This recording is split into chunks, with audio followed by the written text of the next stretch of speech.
Bonjour et bienvenue au cours de dessin de détail et d'ensemble. Cette semaine, au chapitre 10, nous allons parler des symboles de soudage et des mises en plan des assemblages mécano-soudés. Donc, dans ce module, nous allons parler des différents symboles de soudage qui sont utilisés dans l'industrie et nous allons regarder ensemble des exemples d'organisation pour les dessins de soudage ou les dessins mécano-soudés. Et nous allons aussi voir des règles importantes et des astuces pour réaliser nos dessins mécano-soudés. OK, première chose, nous allons parler des symboles de soudage. Donc, on va repasser ensemble le document que vous avez sur le partage qui s'appelle Lecture de plan et soudage, qui vous donne des indications sur comment on va placer les symboles de soudage sur les dessins, c'est quoi les différents éléments importants d'un symbole de soudage. Première chose que vous trouvez dans le document, c'est la description des symboles de soudage en général. Donc, vous avez en une seule page un résumé de toutes les informations que vous retrouvez sur un symbole de soudage. Donc, c'est quand même assez détaillé. Pour les explications qu'on fait pour le cours, on va rester beaucoup plus dans des éléments de base. On ne verra pas l'ensemble des choses qu'on va retrouver au niveau des symboles de soudage parce qu'il y en a quand même beaucoup. Et votre objectif ici, c'est d'être capable de placer les symboles les plus courants et les appliquer dans un projet. Donc, première chose, comme je vous disais, c'est une explication générale du symbole. Ici, je l'ai en anglais et à la page suivante, vous l'avez en français. Donc, c'est important d'avoir une correspondance entre les termes anglais et français. Donc, on va regarder ça plus dans le détail. Première chose qui est importante lorsqu'on va choisir les symboles de soudage, c'est de savoir quelle est la forme du cordon de soudure qu'on va faire. Donc, il y a des formes qui sont plus fréquentes que d'autres. Donc, je vais zoomer la portion en français. Je sais pas. OK. Donc, dans cette partie-là, ce qu'on retrouve ici, dans le fond, c'est que vous avez les symboles ou les formes de soudure les plus fréquentes qu'on va utiliser. Donc, pour les projets, on va utiliser des soudures carrées. Donc, ce qui est en rouge ici, ce que j'ai rajouté, c'est la description que vous allez retrouver dans SolidWorks. OK, donc, pour que ce soit plus facile, moi, je vais utiliser ces termes-là. Dans l'industrie, on va utiliser souvent les soudures à bout droit, puis dans SolidWorks, ils l'appellent soudure carrée. Donc, SolidWorks, c'est une traduction qui est faite pour la France. Donc, on a souvent des termes qui sont européens.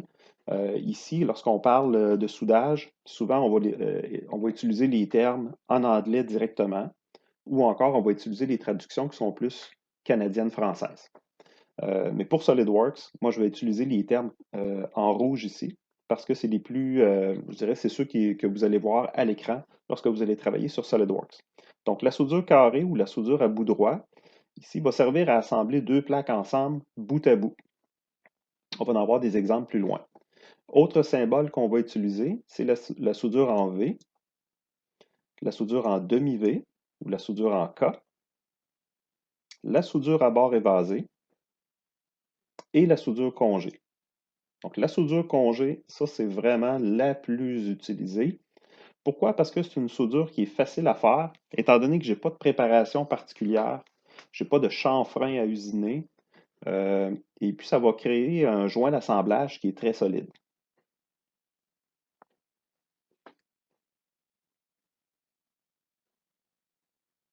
OK. Autre chose qui est importante de comprendre lorsqu'on va travailler avec les symboles, c'est l'orientation du symbole comparativement à la soudure. Donc, premier exemple qu'on va voir ici, c'est un exemple où vous avez un symbole de soudure qui est en dessous de la ligne. Ce que ça signifie à ce moment-là, c'est que la soudure va être faite du côté montré par la flèche. OK? Et si je fais l'inverse, si je mets mon symbole en haut de la ligne, à ce moment-là, je ne soude pas du côté montré par la flèche. Je vais souder de l'autre côté de la plaque et ça va me créer cette soudure-là ici. C'est sûr que pour les soudeurs, c'est beaucoup moins mélangeant si vous prenez l'habitude de faire vos symboles en dessous de la ligne lorsque c'est possible et on va pointer à la bonne place, là où il y a le cordon de soudure. Donc, ça évite des erreurs de lecture de plan qui pourraient coûter cher en bout de ligne.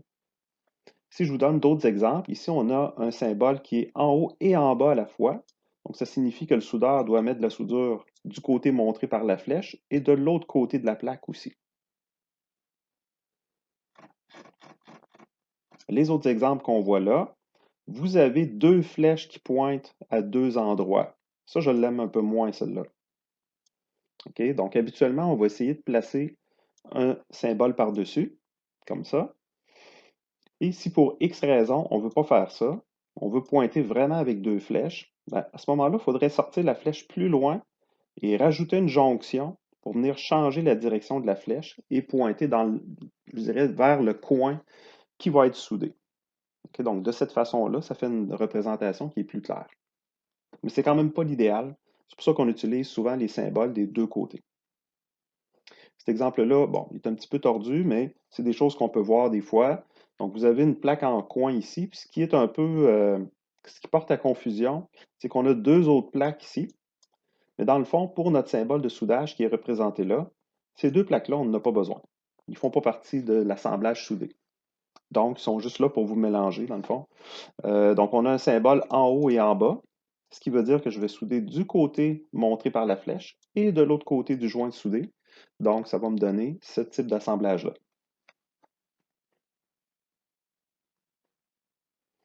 Maintenant, d'autres types de cordons. Ce que vous allez voir, c'est des soudures à bout droit. Soudure à bout droit est intéressante parce que, encore une fois, il n'y a pas de préparation. Le désavantage avec ça, c'est que la soudure n'est pas très solide, étant donné qu'il faut vraiment un procédé spécial pour que la soudure puisse descendre suffisamment creux dans notre joint soudé. Comprenez que si c'est fermé ici avec vraiment deux plaques qui se touchent, là, donc la soudure ne peut pas pénétrer facilement dans l'assemblage. Donc, soudure à bout droit avec deux petites lignes parallèles. Si je soude de chaque côté, là, ça me donne une soudure qui est plus intéressante. Donc, ça va me faire une soudure, même si elle reste un peu en surface, ça fait quand même un joint soudé qui est intéressant parce que c'est des deux côtés. Vous allez aussi avoir des soudures en V. Puis là où c'est intéressant, la soudure en V, c'est que j'ai un chanfrein, ce qui fait que j'ai une soudure qui va rentrer assez loin dans mes pièces, dans mon joint soudé. Donc, ça va me faire une soudure très solide. On peut aussi souder avec des chanfreins de chaque côté. Et ici, je vais juste supprimer, dans le fond, si je fais ça, pour vous expliquer un peu mieux. Donc, sur cette figure-là, il y a deux choses que vous devez comprendre. Donc, premièrement, la forme en demi-V. OK, donc, le demi-V qu'on a ici, ça va indiquer qu'il y a une des plaques qui a un chanfrein. Ce n'est pas les deux plaques, c'est une seule des deux plaques qui va avoir un chanfrein. Et la deuxième chose que vous devez comprendre, c'est que c'est la flèche qui va indiquer de quel côté va se situer notre chanfrein. Parce que normalement, sur le dessin, l'allure que ça va avoir, c'est uniquement deux plaques comme ça qui vont être bout à bout.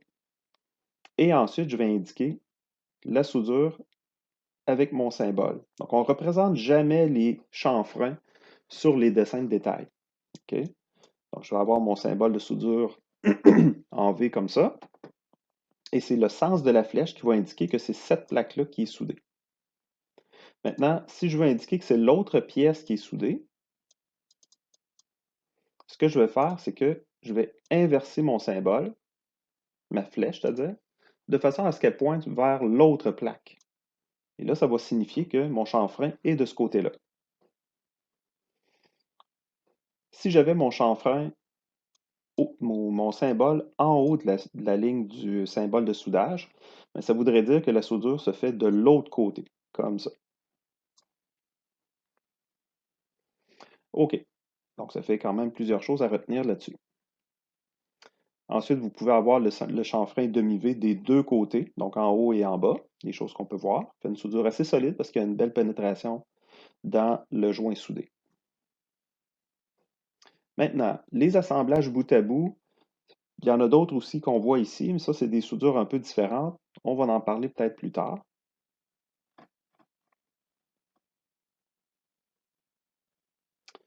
Des soudures en T, donc c'est des joints qui sont assemblés, deux plaques qui forment un T. Donc, c'est les mêmes symboles qu'on a ici, c'est seulement que la représentation qui est un peu différente.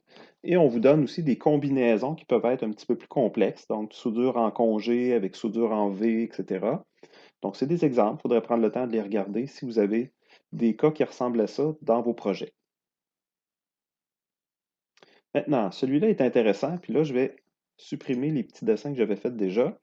Donc, juste pour vous montrer un peu plus clairement ici, qu'est-ce que ça représente une soudure à barre évasée?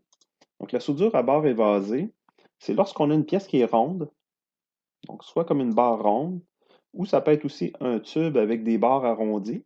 Donc, supposons que je dessine un côté de tube comme ça, et que je veux le souder sur une plaque. Donc, mon tube, quand je vais venir souder ici, ça fait comme un bar qui est comme arrondi ici.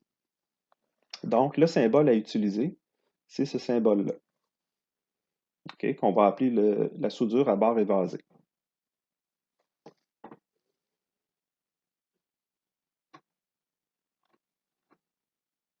Soudure en bouchon, lorsqu'on a des grandes plaques qu'on veut souder ensemble, puis on veut mettre des soudures au centre des plaques. Donc, on fait des trous dans une des plaques, puis on vient remplir les soudures en bouchon. Même chose pour les entailles. Les cales d'écartement, c'est un peu particulier. Pour l'instant, on ne touchera pas à ça.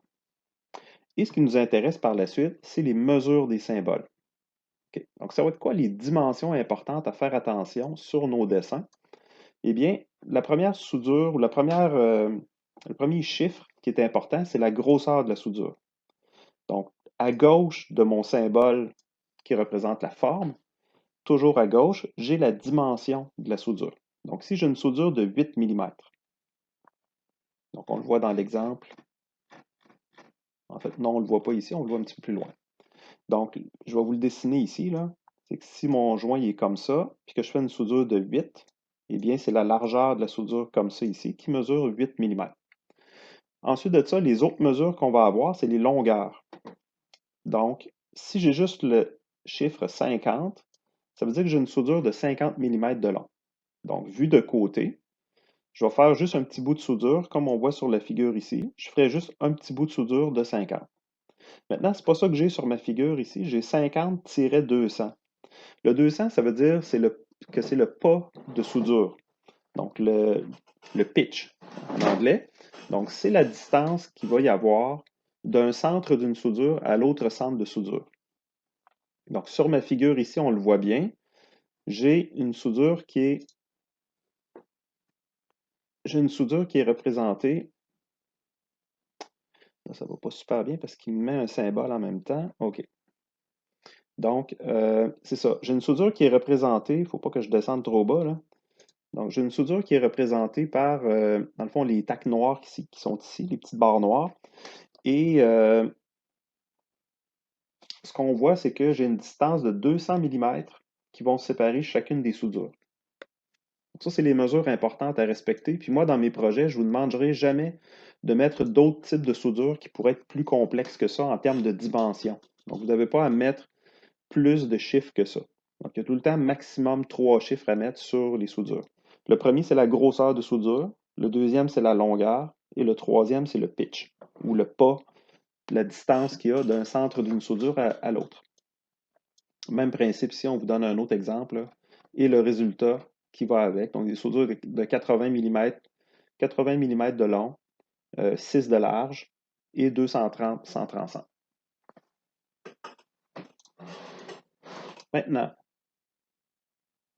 autre information qui va être importante pour vos projets, c'est les grosseurs de soudure que l'on va mettre sur nos projets. Donc, comment on va définir la grosseur d'une soudure qu'on va utiliser?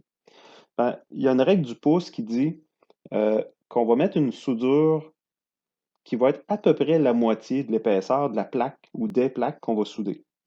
Donc, ça, c'est une règle de base aussi en passant que vous ne devez pas souder des plaques qui ont différentes épaisseurs ensemble. Du moins, il faut essayer de prendre des épaisseurs similaires. Quand vous allez avoir à concevoir vos projets, il ne faut pas prendre une plaque qui mesure 1 pouce d'épais puis venir souder une plaque d'un quart dessus. OK? Ça ne fonctionnera pas.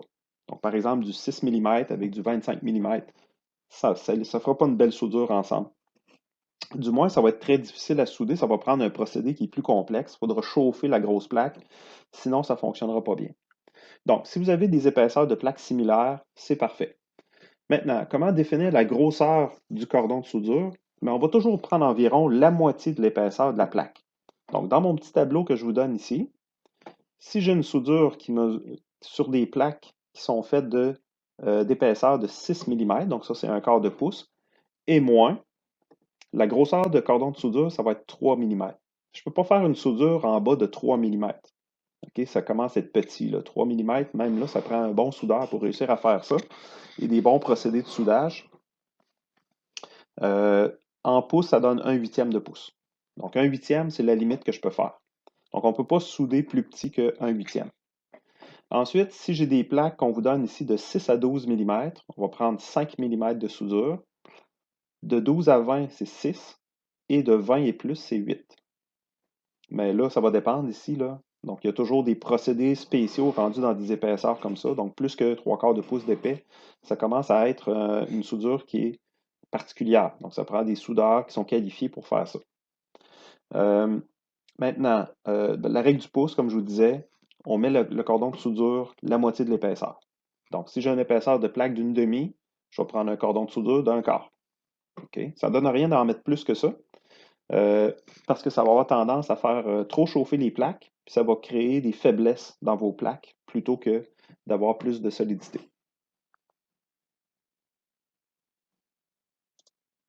Ensuite, particularité suivante. Donc, concernant les longueurs de soudure, comme je vous avais dit, si j'ai juste une longueur qui est indiquée, posons 50 mm, mais ça va être juste une taque de 50 mm. Si je n'ai pas de longueur qui est indiquée sur mon symbole, OK, ce que ça va faire, c'est que je dois souder pleine longueur. Donc, imaginez que j'ai une plaque de 4 pouces de long. Je mets un symbole pour souder un quart. Bien, je vais souder pendant toute la longueur de ma plaque, c'est-à-dire 4 pouces. Donc, dans l'exemple qu'on a ici, on veut vous montrer autre chose en plus. C'est que lorsque vous avez des soudures qui sont représentées de cette façon-là, OK, donc ça veut dire que la soudure est alternée. Donc, je vais avoir des longueurs de tac de soudure de 50 mm à toutes les 150. La différence avec la figure ici à côté, c'est que ça va être en quinconce qu'on appelle. Quinconce, ça veut dire que c'est comme alterné d'un bord et de l'autre. Donc, je vais avoir un décalage d'un côté à l'autre et ça va me permettre de diminuer la chaleur dans mes pièces. C'est comme si la soudure est mieux répartie euh, d'un côté et de l'autre de mes plaques à souder. Fait que ça peut être un avantage intéressant. Le logiciel va nous permettre de dessiner ce type de symbole-là. Encore d'autres exemples.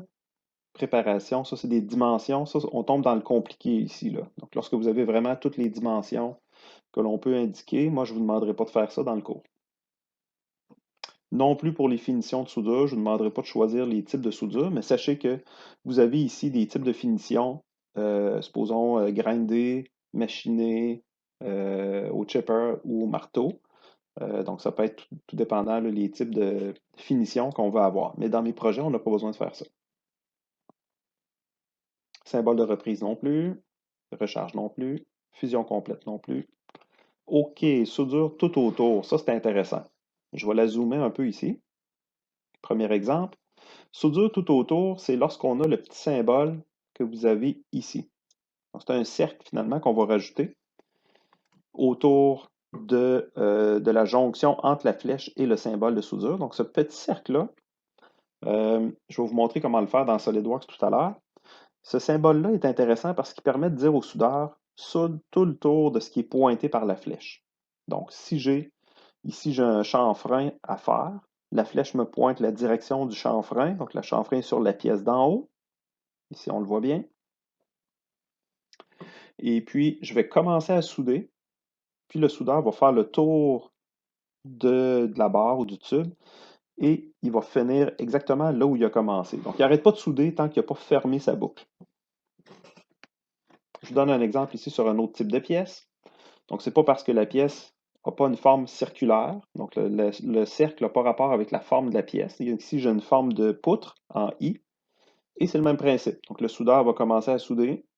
Il va souder tout le tour de la pièce jusqu'à temps qu'il n'aura pas fini, qu'il ne sera pas rendu au point de départ. Okay? Donc, ça, c'est une soudure tout le tour. Soudure autour.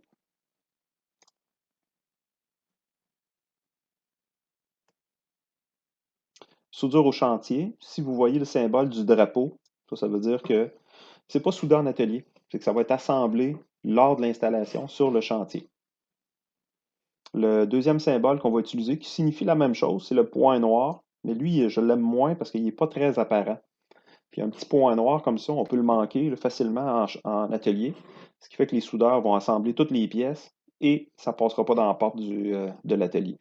OK, donc, il faut que ce soit soudé sur chantier quand vous avez le point noir ou le drapeau.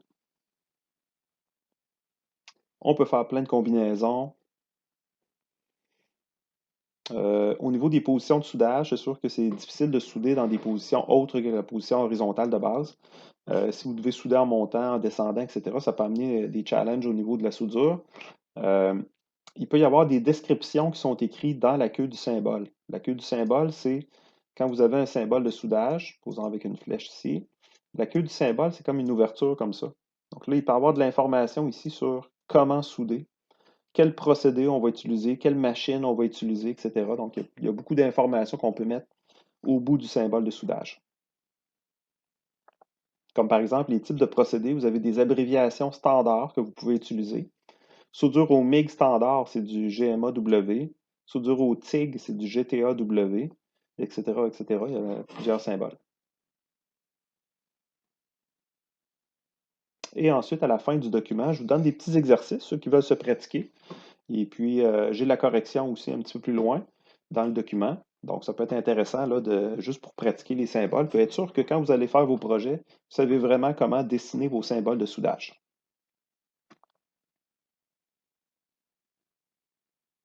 Maintenant, quand on va prévoir, qu'on va concevoir les pièces, il faut faire attention à la distorsion qui est causée par le soudage. Donc, il faut savoir que le soudage, ça crée de la distorsion parce qu'on chauffe les pièces et on applique un métal qui est en fusion. Donc, quand le métal va se refroidir, il va venir tirer sur les plaques de chaque côté. Donc, il faudra vraiment que notre construction soudée soit faite en conséquence de ça, puis qu'il y ait beaucoup de renforts partout. Donc, il faut mettre des renforts, des triangles, des plaques qui vont venir s'appuyer sur ce qui est soudé pour venir le retenir, okay, pour l'empêcher d'avoir de la distorsion. Donc, on envoie ici des plaques de renfort qui vont servir à empêcher la distorsion.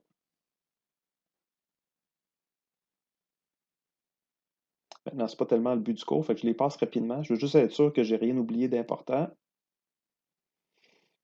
OK, ça va bien. C'est bon. Donc, je pense qu'on a fait le tour. Maintenant, deuxième partie du cours aujourd'hui, on va parler de l'organisation des dessins mécano-soudés.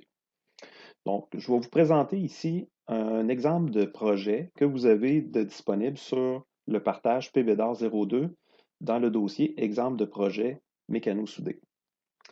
Premièrement, on a un dessin d'assemblage. Donc, c'est important de comprendre ici que le dessin d'assemblage, c'est un peu comme le plan de match. C'est comme la carte à suivre qui va me dire quoi faire, quel dessin utiliser pour réaliser la fabrication de chacune des pièces de mon projet.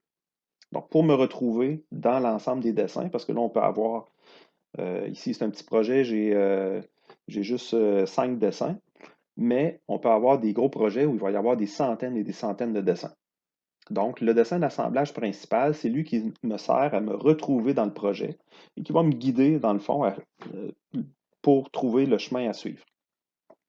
Donc, c'est quoi les outils que j'ai pour me guider à travers l'ensemble des dessins? Eh bien, c'est les descriptions qu'on a dans la liste de matériel. Donc, ici, vous avez, dans le fond, les numéros des dessins, les numéros des pièces qu'on va utiliser. Et vous allez avoir aussi, dans les cartouches des dessins, vous allez avoir le nom, le numéro du dessin ici dans le bas. Donc, présentement, je travaille sur le dessin ASM 01. Donc, ce dessin-là, c'est mon dessin d'assemblage principal. C'est lui qui est ma carte. C'est lui qui est mon guide pour l'ensemble des dessins du projet. Donc, lui n'est pas représenté dans la liste de matériel, c'est bien évident. On est sur le dessin ASM 01. Ensuite de ça, vous allez retrouver aussi sur certains dessins, donc si je prends par exemple le MS Poteau, donc qui est le deuxième dessin, le MS01, vous allez avoir des blocs titres. Okay? Puis ici, c'est important, les blocs titres vont me servir à représenter, dans le fond, ici, ce n'est pas représenté sur la version que j'ai ici parce que c'est un vieux dessin, mais dans les nouveaux dessins qu'on fait, il y a une portion ici qui va être écrite référence. Et ça va me permettre de retracer quel est le dessin d'assemblage de cette pièce-là. Donc, référence ici, ce serait ASM 01. comme ceci. Donc, comme je vous dis, on ne l'a pas parce que ça, c'est des vieilles versions de dessin, mais dans les nouvelles versions que nous, on fait, le bloc titre contient l'information référence. OK, je retourne à mon dessin d'assemblage. Donc, qu'est-ce qu'on va retrouver sur le dessin d'assemblage qui va me permettre de me guider dans la suite de mes dessins? Comme je vous avais expliqué, c'est la liste de matériel. OK? Dans la liste de matériel, j'ai les numéros de dessin, mais comment je peux faire pour retracer les pièces dans l'assemblage pour savoir comment assembler chacune des pièces? Donc, il faut que je sache c'est quoi les numéros. Donc, les bulles vont indiquer les numéros des pièces. Habituellement, j'ai une bulle par pièce, mais ça peut arriver aussi qu'on ait deux bulles par pièce, ou deux ou trois ou plusieurs bulles par pièce, lorsque ça pourrait entraîner de la confusion. Comme par exemple ici, j'ai deux fois la même pièce qui est répétée dans l'assemblage. Donc, je les ai pointées deux fois avec une bulle pour être sûr qu'il n'y ait pas de confusion. Donc, c'est pas mal de le faire, mais il ne faut pas nécessairement pointer chacune des pièces avec des bulles. Donc, si j'ai 25 fois le même boulon, je ne viendrai pas pointer 25 bulles donc sur chacun des boulons, ça n'aurait pas de bon sens. Donc, on va pointer un boulon, puis ça va être suffisant pour le nombre de bulles. Maintenant, à partir de mon numéro d'item que j'ai dans ma liste, j'ai la quantité, on a la description, et on va savoir c'est quoi son matériau, si c'est une pièce fabriquée. Si c'est un assemblage, à ce moment-là, je n'ai pas nécessairement de matériaux parce qu'il pourrait y avoir plusieurs matériaux différents dans le même assemblage. Ici, c'est une pièce qui est soudée. Donc, nous, au département de mécanique, on utilise des codes qu'on a standardisés, mais dans d'autres entreprises, ça peut être différent. Nous, on utilise le symbole MS pour identifier que c'est un dessin mécano-soudé. Et les dessins de détail, on utilise DTL pour dire que c'est un détail. Donc, le dessin mécano-soudé, en fait, c'est un assemblage. Donc, ça comprend toutes les informations qu'on retrouve normalement dans un assemblage. Donc, vous allez avoir euh, des bulles, une liste de matériel, et en plus de tout ça, vous allez avoir des symboles de soudage, des mesures d'assemblage et des mesures d'usinage. Donc, le dessin mécano-soudé, c'est un dessin qui est très complexe, qui contient le plus d'informations, plus qu'un dessin d'assemblage. OK. Pour vous tracer une carte, en fait, de notre projet, j'ai dessiné ici la hiérarchie des dessins pour réaliser le projet. Donc, dans ce projet-là, j'ai un dessin de détail de certaines pièces qui me permettent d'assembler les composantes et de les souder sur le dessin MS01. Ensuite, j'ai des composantes qui sont soudées et je n'ai pas de dessin de détail nécessairement, c'est le dessin MS02. Et j'ai des pièces qui sont fabriquées de façon unitaire, qui ne sont pas assemblées, c'est des pièces séparées qui sont représentées sur un dessin de détail. Donc, sur détail 1, j'ai mis plusieurs pièces. Il y avait de l'espace sur ma feuille, donc j'ai mis 2 ou 3 pièces, je ne me souviens pas. Et puis, ces pièces-là ne sont pas nécessairement assemblées ensemble. Ils vont être reportés ensuite sur le dessin d'assemblage où on va les assembler toutes ensemble. Donc, sur le ASM01, je vais assembler le MS01, le MS02 et les détails. Le détail 02 ne sera pas identifié dans le ASM1. Le détail 02 va être identifié seulement sur le MS01. On va le voir un petit peu plus loin. Donc, c'est normal qu'ici, j'ai MS01, MS02 et détail 01. Donc, c'est les trois dessins qui sont sur ce niveau-là. Les niveaux plus bas ne sont pas représentés dans la liste ici. Autre chose que vous pourrez remarquer, c'est que dans ma liste, mes numéros ici, ils commencent par 1 et ils sont séquentiels au niveau des items. Okay, dans la liste de matériel, ça va être très important que vos listes de matériel soient en ordre. Donc, il faut que les pièces, il ne faut pas mélanger la liste de matériel. Si on utilise de la bonne façon les fonctions pour les listes de matériel, normalement, on devrait avoir une belle liste de matériel qui est faite de façon séquentielle.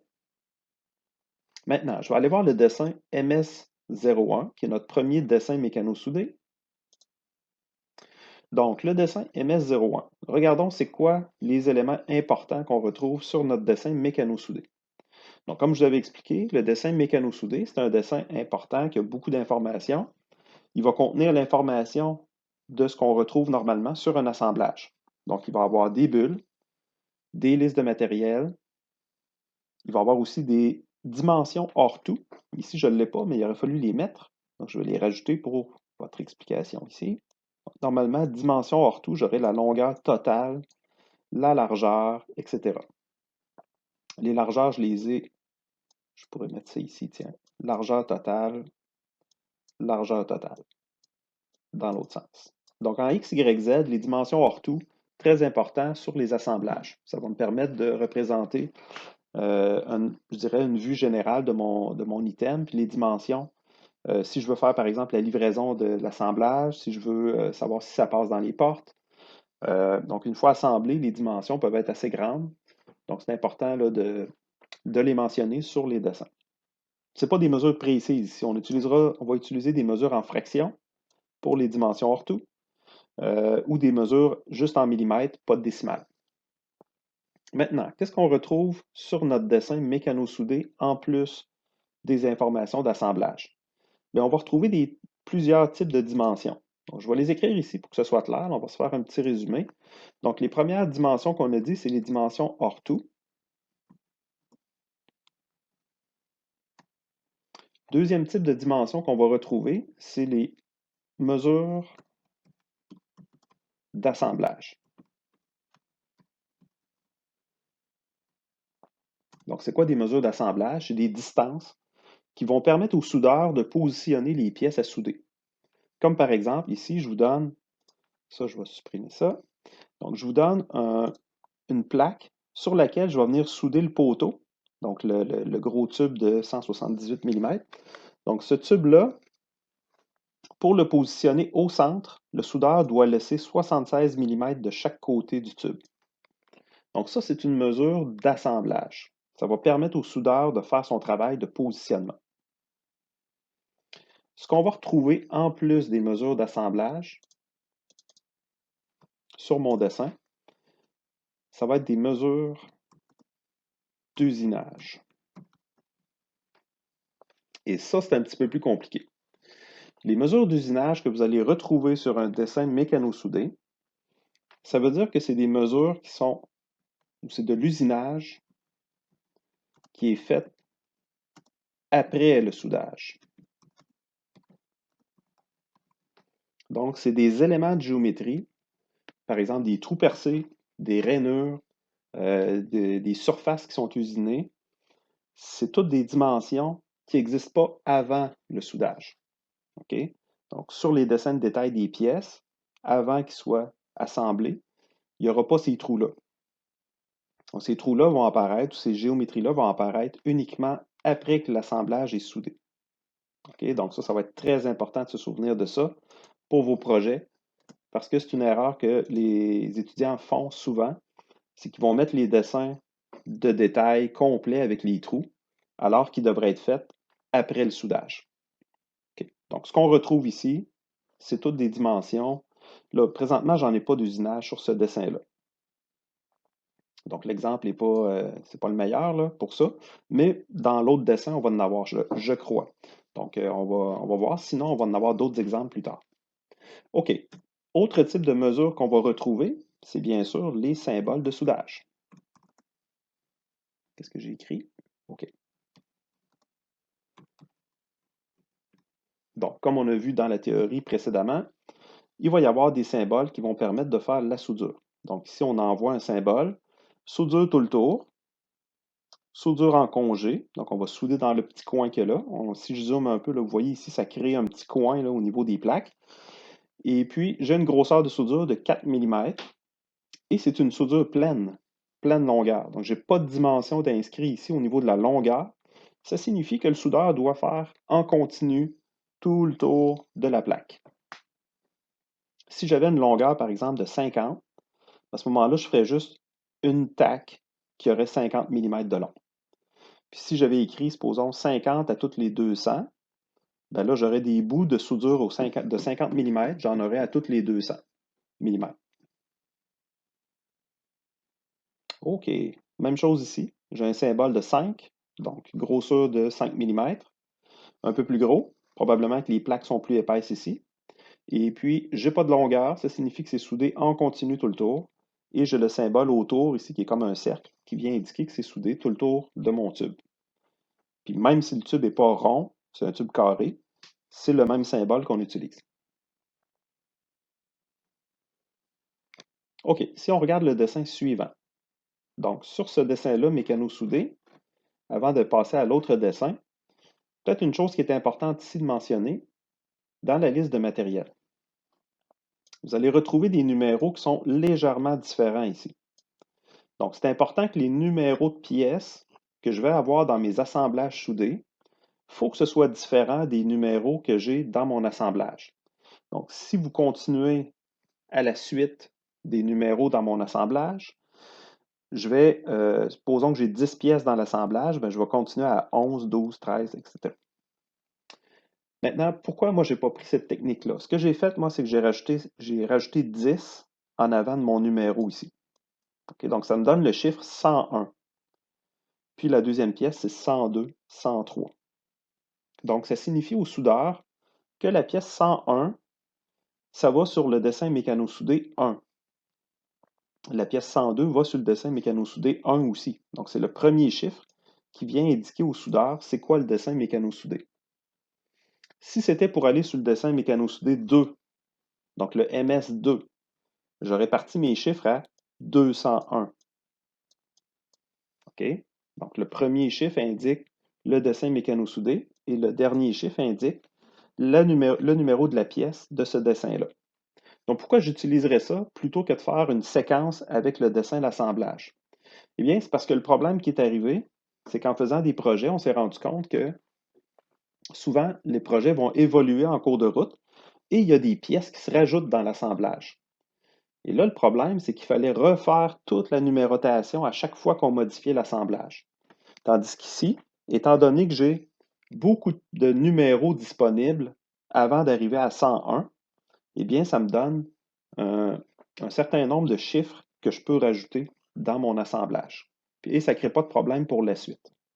En plus, ça facilite le travail du soudeur pour retrouver les pièces, parce que quand il voit une pièce qui s'appelle 301 ou 305, supposons, il sait que c'est une pièce qui va sur le mécano-soudé 3 et c'est la pièce numéro 5 de cet assemblage-là.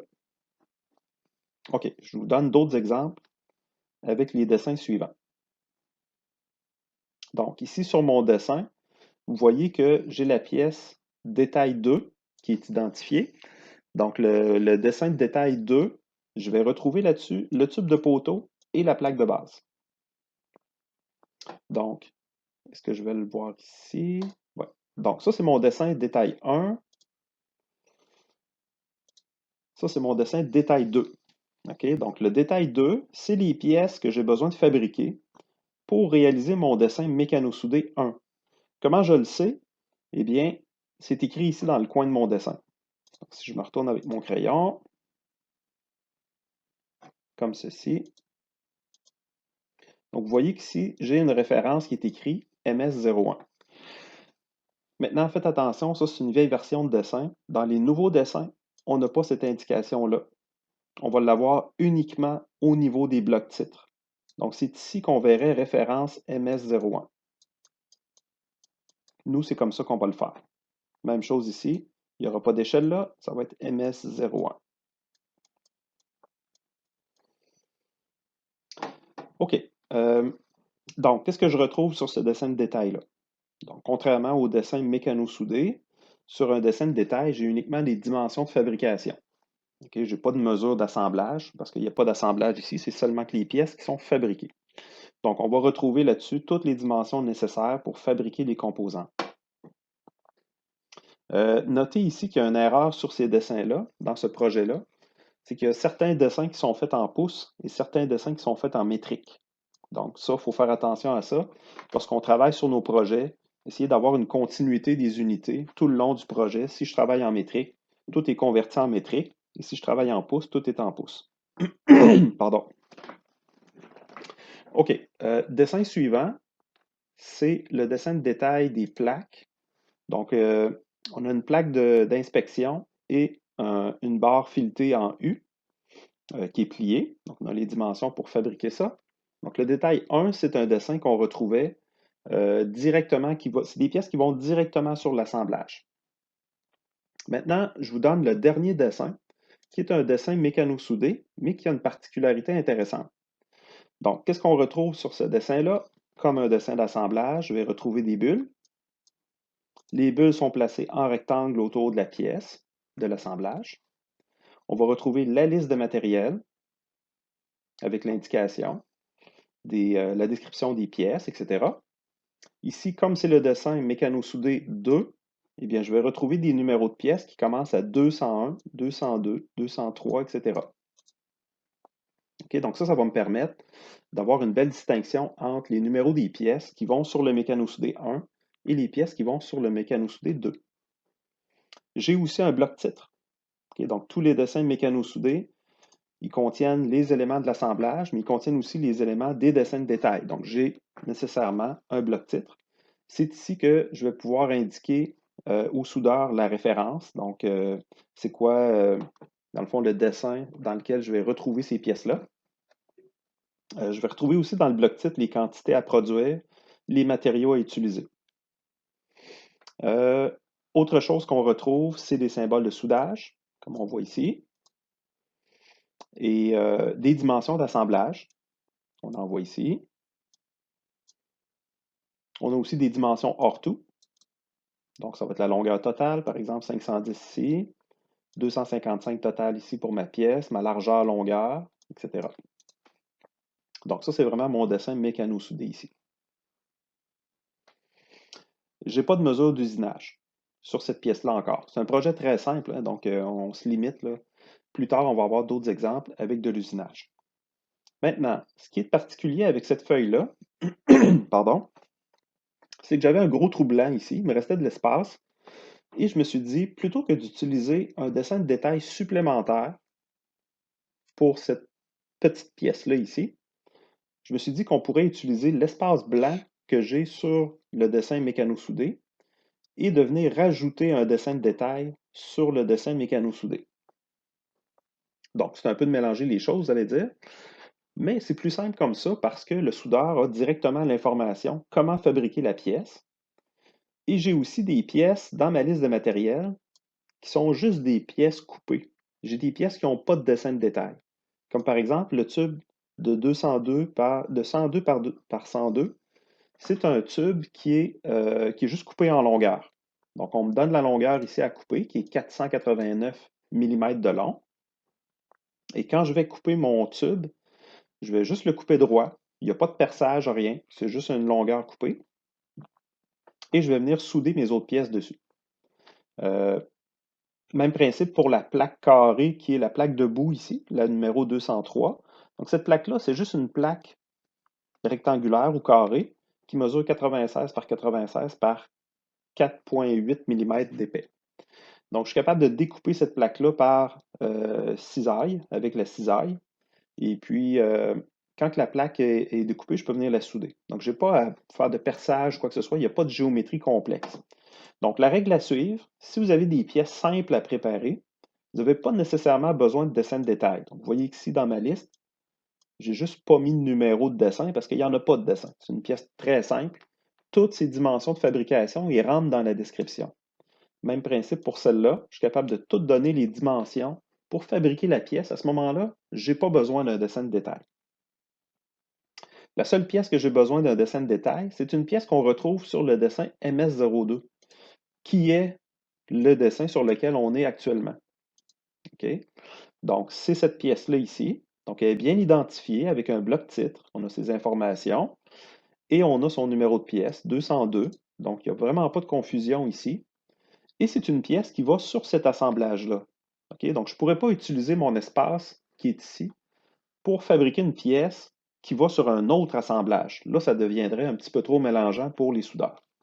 Donc à ce moment-là, c'est très simple. Je fabrique ma pièce, je fabrique mes autres pièces qui sont juste détaillées dans ma liste et je viens assembler ça par soudure avec mon dessin d'assemblage mécano-soudé. Donc c'est ce que vous allez retrouver habituellement dans les projets mécano-soudés. Donc au niveau de la numérotation, c'est surtout ça que je veux que vous reteniez, puis l'organisation des dessins. C'est qu'on va avoir des assemblages, comme je vous montre ici. L'assemblage, il va avoir une numérotation qui va partir de 1, 2, 3, 4, etc. J'ai des dessins qui sont en référence avec les pièces que je vois ici. Donc, si j'ai, par exemple, la pièce numéro 2 qui est un ensemble mécano-soudé, ben, je vais l'appeler MS02, etc. Donc, en fait, ça ne va pas avec le numéro de la pièce, hein. Donc, ça porte un peu à confusion ce que je viens de vous dire là. C'est plus, ce que je voulais vous dire, c'est que euh, l'assemblage principal va contenir des mécanos soudés. Je les mets en premier dans ma liste. Après ça, je vais mettre les dessins de détail, les pièces qui sont fabriquées avec des dessins. Et à la fin, je vais mettre les pièces qui sont achetées, comme la quincaillerie, par exemple. Donc, il y a toujours un certain ordre à respecter pour les assemblages. Ensuite, sur les dessins mécano-soudés, là, on va y aller avec une numérotation qui est un peu particulière, comme je vous avais dit ici, dans le but de ne pas répéter les mêmes numéros de pièces, puis que ce soit facile pour le soudeur de se retrouver. On va utiliser des dessins souvent qui vont commencer par 101, 102, 103 pour le mécano-soudé 1. Et pour le mécano-soudé 2, je vais commencer par 201, 202, 203, etc. parce que c'est mon dessin mécano-soudé 2. Ça, c'est une partie, là, je vous dirais, de la numérotation qui est assez difficile. Souvent dans les projets, là, il y a des erreurs là-dessus. Donc, faites très attention à comment vous allez numéroter vos dessins, puis posez des questions si vous n'êtes pas certain du résultat que vous avez. Fait que ça complète la partie pour cet exemple de projet mécano-soudé. Maintenant, je vais vous montrer quelques exemples de pièces mécano-soudées et je vais vous donner des trucs pour que, dans le fond, pour faire vos dessins mécano-soudés, pour que ce soit plus facile pour positionner les symboles puis mettre les dimensions. Donc, le premier assemblage qu'on voit, c'est un assemblage soudé. On a plusieurs pièces. Puis là, si vous remarquez, pour arriver à ce résultat-là, j'ai besoin des composantes qui sont situées ici. OK? Donc, on les a mis en explosion ici pour bien voir chacune des composantes. Donc, on a des pièces qui sont préparées. Donc, si j'avais à préparer cette pièce-là, par exemple, je prendrais une barre ronde de, supposons, 2 pouces, puis je viendrais couper une rondelle. Je préparais avec cette pièce-là. Donc, pour préparer ces différentes composantes-là, ça va me prendre des dessins de détail qui vont dire les dimensions pour faire la préparation des pièces. Donc, une fois que chacune des pièces va être préparée, je vais pouvoir la souder. Puis, la troisième étape, ce serait de faire l'usinage. OK? Dans cet exemple-là, ce n'est pas uniquement du soudage, puis après c'est fini, comme on avait dans l'exemple des poteaux. Ici, c'est vraiment une pièce où il y a de l'usinage à faire par la suite. OK? Donc, dans notre dessin mécano-soudé, on va avoir tous les éléments d'un dessin d'assemblage. Donc, les bulles, la liste de matériel, etc. En plus, on va avoir des mesures d'assemblage, on va avoir des symboles de soudage, on va avoir un bloc titre et on va avoir des mesures d'usinage. Et là, c'est là que ça devient un petit peu plus compliqué aussi pour notre travail. Donc, je vous donne le résultat qu'on aurait normalement dans notre dessin mécano-soudé. Donc, ça donnerait ça ici. Et là, c'est un dessin qui est quand même assez vieux en termes des normes de représentation. Ce n'est pas vraiment à jour, mais au moins, ça vient vous donner une bonne ordre d'idée de ce qu'on peut retrouver sur notre dessin mécano-soudé avec de l'usinage. Donc, comme je vous avais dit, on a des mesures d'assemblage. Donc, on en voit par exemple celle-là ici, la 1 pouce et 1,16, qui vient donner la position des renforts, etc. Donc, j'ai des mesures comme ça qui sont des mesures d'assemblage pour la soudure. Une fois que c'est tout soudé, ou pendant la soudure, ça peut être de l'usinage qui se fait pendant la soudure, puis ensuite on rajoute des pièces soudées, puis on refait de l'usinage, etc. Il peut y avoir plusieurs étapes là-dedans. Le soudeur, dans le fond, quand il va avoir fini une étape importante, comme par exemple la soudure de la pièce cylindrique ici, la pièce va s'en aller en usinage, et là, on a la mesure d'usinage qui est représentée ici. Donc, ce n'est pas une mesure en décimale. Donc, c'est un dessin, comme je vous disais, qui commence à dater un peu, donc ce n'est pas nécessairement les meilleurs standards de dessin, mais pour comprendre la façon que ça fonctionne. Vous avez aussi des mesures d'usinage pour les trous percés sur les côtés. Donc, on a 2 trous qui sont percés ici avec des forêts 3/4. Donc, ces indications-là, ça vous dit que l'usinage est fait après le soudage. Donc, à chaque fois que vous avez des symboles d'usinage ici, c'est des pièces qui ne sont pas préparées comme ça. Il faut les assembler, puis les souder, et ensuite faire l'usinage. OK? Si j'avais voulu que les pièces soient usinées avant de les souder, ces dimensions-là se seraient retrouvées sur les dessins de détail de préparation. OK? Donc, comme vous voyez ici dans mes dessins de détail, ma pièce est cylindrique ici, donc je n'ai pas de trou percé à l'intérieur. Ça veut dire que lorsque j'ai mon dessin mécano-soudé, je vais souder mes composantes et je vais faire l'usinage après. Pourquoi est-ce que j'aurais besoin de faire ça? Eh bien, c'est que je voudrais, par exemple, avoir un alignement précis entre les trous de chaque côté ici. Donc, si j'utilise des pièces déjà préparées d'avance, puis que j'essaye de les aligner avec la soudure, c'est vraiment pas précis comme moyen d'assemblage. Donc, c'est sûr que je perdrais ma précision à ce moment-là. Donc, c'est beaucoup plus intéressant. Si on veut de la précision sur des pièces soudées, il faut les souder en premier et ensuite faire l'usinage. Ça peut arriver des fois qu'on prépare l'usinage, c'est-à-dire qu'on fait déjà une partie de l'usinage ou de la préparation dans les dessins de détail et qu'on vient compléter l'enlèvement de matière. On fait des passes de finition pour s'assurer d'avoir une belle précision dans la partie mécano-soudée, donc après le soudage. Maintenant, je vous donne un petit truc en passant ici, qui est très important, c'est les soudures que vous voyez ici, donc les symboles de soudage, ils sont indiqués seulement que d'un côté. Okay? Donc, comme j'ai beaucoup d'informations dans mon dessin, je n'ai pas à répéter mes symboles des deux côtés de la pièce. Pourquoi je peux faire ça? Ben, c'est parce que ma pièce est symétrique. Okay? Donc, c'est exactement la même géométrie des deux côtés, mais miroir. Ce qui fait que je peux mettre mes symboles seulement que d'un côté. Fait que ça, cette pratique-là, ça peut être accepté en industrie. Ça va vous permettre de sauver de l'espace. De ce côté-là, vous allez pouvoir mettre plus les mesures d'usinage, puis de ce côté-là, plus les mesures de soudage. Fait que ça peut venir simplifier vos dessins puis faciliter le travail. Ça fait des dessins qui sont moins chargés de symboles de soudure. Pardon. Autre chose aussi que vous pouvez faire, c'est d'utiliser la mention type. Et là, il faut faire attention. Quand je dis la mention type, c'est TYP, qui signifie typique. Typique, ça veut dire quelque chose qui se ressemble à plusieurs endroits. OK? Donc, si par exemple, vous avez une soudure qui se répète à plusieurs fois, comme par exemple cette mesure-là ici, j'aurais pu mettre juste une flèche, puis écrire typique. Je l'aurais écrit dans l'extension, si on peut dire, qu'il y a au niveau de la queue du symbole. Fait que ça, on l'a vu comment faire pour tracer les symboles dans SolidWorks. Donc, c'est tout simplement d'écrire les symboles aux bons endroits, choisir les bons types de symboles, etc. dans SolidWorks. Maintenant, ça m'évite de faire des dessins chargés. Donc, au niveau des symboles de soudage, vous n'avez pas le droit de rajouter dans le fond, quand c'est toujours le même symbole qui se répète, je n'ai pas le droit de rajouter 5, supposons, là, 5 flèches un peu partout. Là. Fait que ça a l'air d'un gros spaghetti et on n'a absolument pas le droit de faire ça. OK? Moi, je vous dirais que le nombre de flèches maximum qu'on peut mettre sur un symbole, ça va être 2. Dans mes projets, on va se limiter à 2 flèches par symbole. Pourquoi? Parce que ça devient terriblement chargé, ça devient des spaghettis épouvantables sur vos dessins. Donc, on va essayer de garder ça le plus limité possible. Fait qu'ici, je l'aurais accepté, mais ce n'est pas l'idéal. C'est toujours mieux d'avoir une flèche par symbole. OK. Autre chose qu'on va essayer de faire le plus souvent, puis là, on le voit bien. Je vais en effacer un peu, là. OK. On le voit bien ici sur cette vue-là. Puis là, je vais zoomer un peu pour que ce soit plus clair. Les symboles de soudage, ils vont toujours être dessinés le plus possible sur la vue où on voit le cordon de soudure comme un triangle.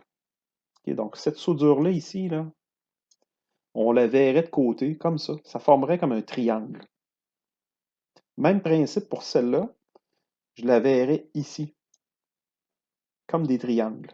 Ici, j'en ai 2 soudures, là, sur ce symbole-là. J'ai une soudure en haut, une soudure en bas, ce qui signifie que j'ai un chanfrein du côté montré par la flèche, donc le chanfrein est par le haut, et c'est du côté montré par la flèche. Fait que ça, c'est la bonne façon de faire nos symboles. C'est indiqué sur la bonne vue.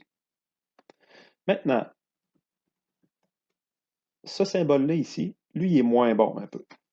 C'est moins bon parce que, bon, premièrement parce que j'ai 2 flèches, mais c'est aussi à cause de l'orientation qui a été choisie pour la vue. Donc, si j'ai un symbole qui pointe sur cette vue-là, ma soudure n'est pas montrée comme un triangle, est montrée comme une barre, ou comme une ligne ici. Même chose pour celle-là. C'est comme si j'avais une ligne de soudure. Donc ça, dans ce temps-là, ce n'est pas la bonne vue pour représenter le symbole. La meilleure vue pour représenter mon symbole, ça aurait été de faire une coupe et de montrer le symbole sur cette vue-là ici. Ça aurait été l'idéal. Parce que j'aurais vu ma soudure comme un triangle. Ici, puis ici. OK? Donc, essayez de retenir ça. C'est, dans le fond, 3 trucs qui vont vous faciliter la vie, qui vont faire des dessins qui sont plus clairs, qui sont plus beaux. C'est, premièrement, mettez vos symboles d'un côté lorsque la pièce est symétrique. Souvent, en mécanique, c'est symétrique. Donc, on va sauver du travail, puis on va sauver de l'espace sur nos dessins. Ça va nous permettre de mettre plus de dimensions d'usinage, des dimensions d'assemblage. Donc, les symboles juste d'un côté. Deuxième truc que je vous ai montré, c'est d'utiliser la notation typique. Donc, si j'ai un symbole qui se répète à plusieurs endroits, il faut faire attention ici, le typique, c'est vraiment uniquement lorsque j'ai la même géométrie. Okay? Il faut que ce soit le même genre de tube ou le même genre de plaque qui est assemblé de la même façon, avec les mêmes grosseurs de soudure. Donc, il faut que ce soit vraiment similaire. Donc, comme par exemple, ici, ce que j'avais, ça me donne exactement la même chose, dans le fond. C'est les mêmes plaques qui sont soudées de la même façon, les mêmes épaisseurs. J'aurais le droit ici d'utiliser typique plutôt que de faire une flèche comme ça. Et le dernier truc que je vous ai donné, c'est toujours représenter les soudures, les symboles de soudure, là où on voit la soudure comme un triangle. Donc ici, ça c'était un bon exemple. Et ça, c'est un moins bon exemple. Parce que je ne vois pas la soudure comme un triangle ici. Donc, ça résume un peu les trucs que je voulais vous donner. On peut faire aussi, je peux regarder avec vous un deuxième exemple de dessin mécano-soudé. On en a un deuxième ici. Donc, c'est intéressant ici parce qu'on a une conversion de pièces. Donc, on a une pièce qui a été fabriquée par moulage. Donc, une pièce moulée dans une fonderie. Ça peut être soit en aluminium ou en fonte. Dans ce cas-là, c'est de la fonte grise. Et puis, ce qu'on fait souvent là, depuis les années 80, c'est qu'on va convertir les pièces. Supposons que je veux faire une pièce de remplacement qui a été faite en fonte. Je vais la refaire, mais en mécano-soudé. Ça va me permettre d'utiliser de l'acier. L'acier qui est beaucoup plus solide, beaucoup plus résistant que de la fonte. La fonte, c'est très cassant. Euh, donc, je remplace mes pièces, puis avec des procédés de soudure qui sont accessibles facilement maintenant, je vais faire un assemblage de pièces qui va être plus solide que la pièce de fonderie. Donc, pour remplacer la pièce de fonderie, je dois prendre plusieurs composantes qui sont préparées d'avance et par la suite, je vais venir faire l'usinage. Donc, vous voyez ici, j'ai un symbole, j'ai une mesure de diamètre qui est tolérancée. Donc, le milieu ici va être usiné avec beaucoup de précision. Et ça, je dois le faire après le soudage. Donc, c'est pour ça que la mesure est sur mon dessin mécano-soudé. Si j'avais voulu l'usiner avant le soudage, eh bien, cette mesure-là n'apparaîtrait pas sur le dessin mécano-soudé. Elle apparaîtrait sur les dessins de détail. Sur mon dessin mécano-soudé, ici, je vais avoir un symbole de soudage qui est représenté, dans le fond, qui est utilisé pour les deux côtés, parce que c'est une pièce symétrique.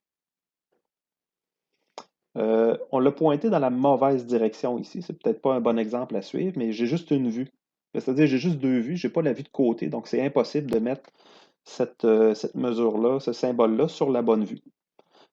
C'est pas nécessaire de rajouter tout le temps les vues qu'il faut. Donc souvent, on peut tricher un peu puis mettre les symboles de ce côté-là. C'est quand même clair. On voit quand même, on comprend bien quand même la signification du symbole.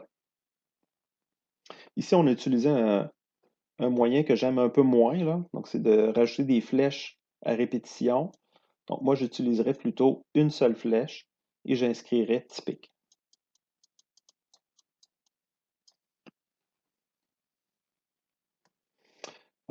Autre chose à dire pour ce dessin-là. Tout est assez standard pour le reste. On a des surfaces usinées. Donc, on ne les avait pas remarquées tout à l'heure, mais vous avez des petits crochets ici.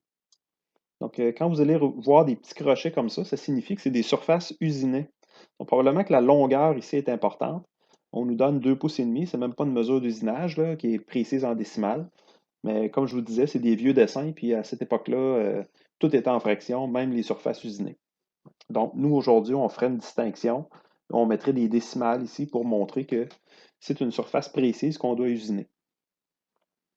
OK, donc ça complète les exemples que je voulais vous montrer pour la soudure.